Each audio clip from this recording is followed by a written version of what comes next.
In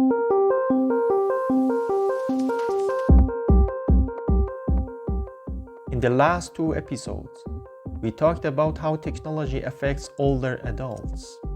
We explored the political side, how new technologies can sometimes exclude or marginalize the elderly.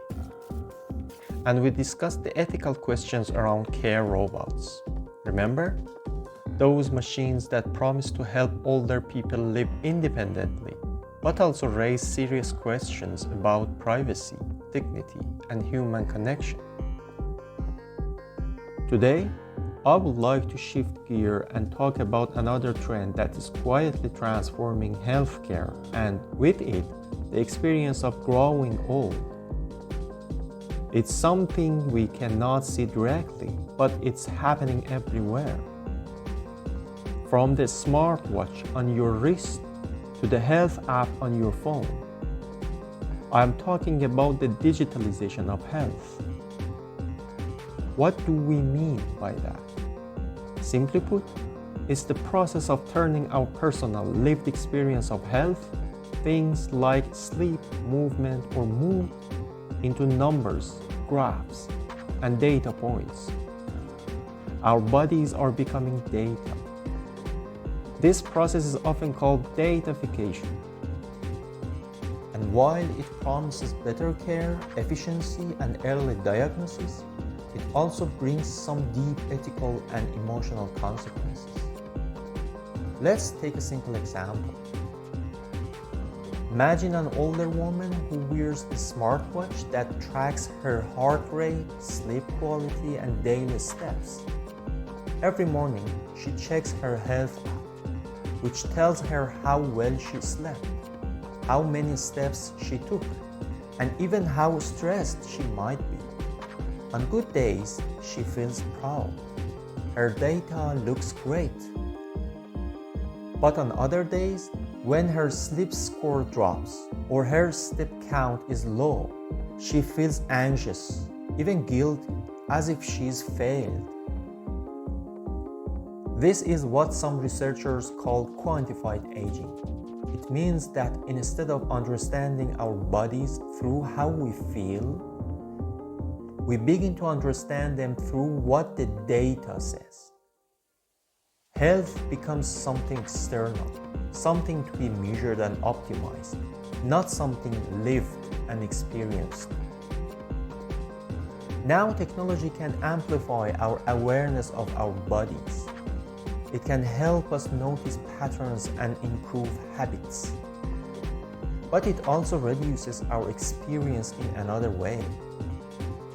We stop listening to our own sensations and rely instead on the numbers. Technology amplifies some dimensions but diminishes others at the same time. Think about how a fitness tracker can motivate you to walk more. That's amplification. But it can also make you feel like you are never doing enough. That's reduction. For older adults, this can be especially tricky. The constant reminders about movement, heart rate, health condition, or sleep can turn the body into a project that needs constant management. And that has consequences. First, it can disrupt daily life. Instead of enjoying a walk in the park, you might find yourself checking whether your heart rate is normal. Second, it can reinforce harmful labels, dividing people into healthy and unhealthy, active and frail. Third, it can cause anxiety. When technology constantly reminds us that our bodies might fail, aging starts to feel like a series of risks to manage, rather than a natural phase of life. Finally, there is the issue of ageism. When technology defines what healthy aging looks like through data, targets, and algorithms, it can unintentionally stigmatize those who don't fit that picture. Now, I am not saying we should reject digital health technologies, far from it. These tools can save lives, support independence, and help doctors make better decisions. But we need to use them wisely.